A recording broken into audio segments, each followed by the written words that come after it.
Да.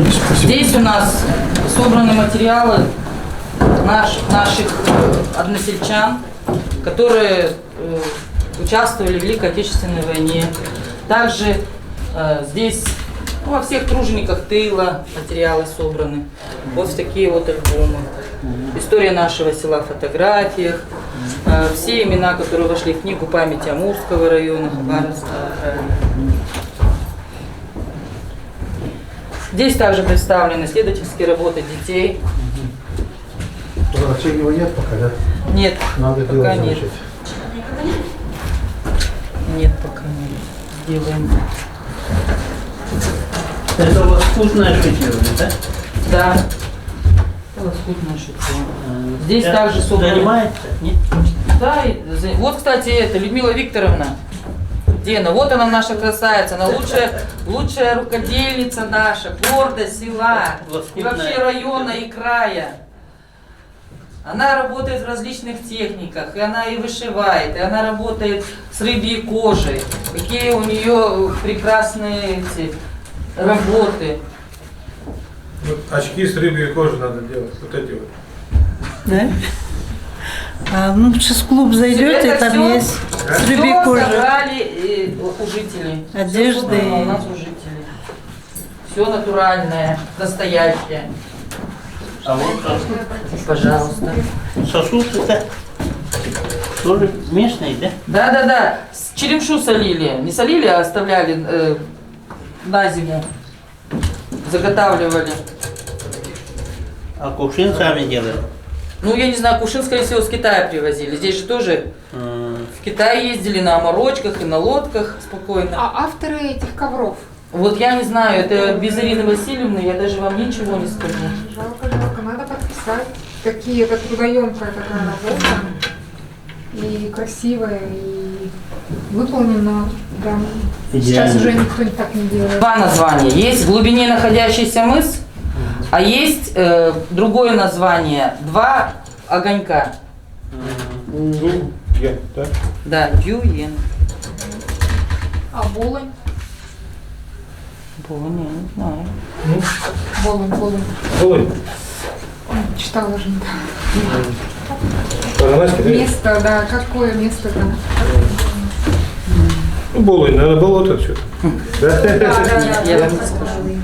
Иван, Работник этого, как его, заповедника, начальник, он рисовал, и легенда озера Болонь, вот одна такая вот о лысой невесте. Слышали ее? нет. Не слышали? Нет. Ну, значит, вот, жили где-то два племени.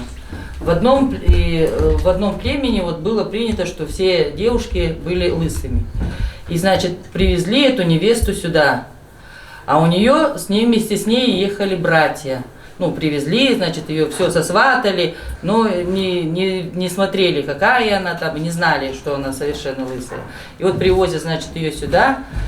И когда везли по озеру, поднялся сильный ветер. И у нее срывает с головы шапку, шапка падает, и все видят, что она лысая. Все начали над ней смеяться, а она разозлилась и говорит: так, не буду я тогда здесь жить, останусь, в общем.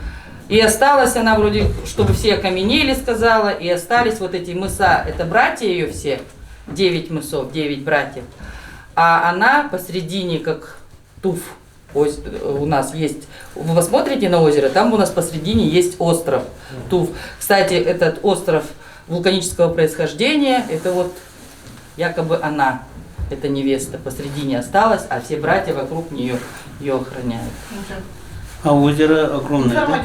Озеро у нас большое, да. Вы не смотрели? Как море. Да, ну С когда... одного стороны, с другого берега. Края не видать. Да, когда воды много, Огромное края не видно. А когда это поменьше воды, видно Нанайский район, видно тайгу на той стороне. А караси вот такие, да? Вы знаете, у нас караси особенно, они прям не такие большие, но они такие вкусные, они сладкие. Они у нас А вы сладкие. вот это, когда вытаскиваете желчь, внутренности вытаскиваете или нет? Мы Они не внутренности умеют, кушаем. не умеют они готовить. Кого? Карася готовить. Да что вы А я вам говорите? говорю, Я в Дании был, бабушке одной показала, она заплакала. Я 90 лет говорит, живу и не знаю, как надо есть карася. Я пришел и научил, как карася. А как вы слушали? Это эль называется по-якутски, да? Мы оставляем. Только желчь убираем. Мы это все кушаем, внутренности все, потому что карась он зимой не кушает. Да. У него внутренности О, сейчас. У нас, вы что, это у нас дети, знаете, как это называют, когда кушают в сыром виде? Шоколадка. Вот так вот. Да, Вы уже насчет этого вы нас не учите, у нас дети все это знают. Только желчь вот саму убирать, даже желчь можно кушать, она очень хорошо помогает для пищеварения. Горькая, но вот если ее сразу проглотить, она там переработается и все будет. и на зрение хорошо помогает. Да, еще знаете, что собирают? От уток, желудок, корочка вот эту, которую снимают, вот ее хорошо-хорошо промывают, тоже для желудка хорошо, вот эту корочку снимаете, ее промывают, сушат, мелко-мелко-мелко нарезают, и измельчают ее и тоже пьют порошок. Это пузырь, что ли? Нет, желудок. Вот вот желудок открыли, внутри, там же пленка, вот эту мы да, снимаем. вот эту пленочку прям У снимают. карася, что ли? Куски. Уток, да. Уток. А уток охотятся здесь, да? Вот это, да, уток охотятся. Осенью много бывает? И осенью, и весной у нас, Много. да. А вот вчера мы были в этом, там сказали, на уток не очень, не едим, говорят. О, не, у нас кушают. Уток у нас самые первые сразу же раз, все на охоту. А из пернатых вот что есть? Из пернатых, утки ну в какие? основном, ой, я не знаю, их, знаете, такое огромное количество. И черки маленькие, и всякие, эти мандаринки, конечно, нельзя, они краснокнижные все. Гуси, какие-то там еще виды гусей-то разные бывают. А морские вот турпан и так далее есть? Кто? Турпан. Я не понимаю, нет, не слышала. Ясно. Еще это рыбу, которые рыбу кушают, как их называют? Чайки. Нет. Нет, это Баклан. крахаль. Да. Их Вот, тоже едите, простите. что ли? Баклан? Нет. Бакланов нет, наверное? Бакланы есть много. Баклан у нас называется, таким длинным клювом они, такие прям Ну, есть- мясистые, но рыбы пахнут. Пахнет рыбой, мясо пахнет. Поэтому Да. не кушаете, да? Или Нет, кушаем, да, А. кушаем. Мы все кушаем. оленей совсем не осталось. Нет, такого нет. Было, наверное, давно. Наверное, было. А. И что-то там Елена Александровна схитрила, прям мы кушаем мясо дикое, домашнее мы кушаем. Национальной культуры. И дети делают ковры, делают какие-то поделки, концертными номерами выступают. Так что А у детей есть вот это, как это, что? ну типа трудов, как сейчас? Технология. Технология, Да, да, есть.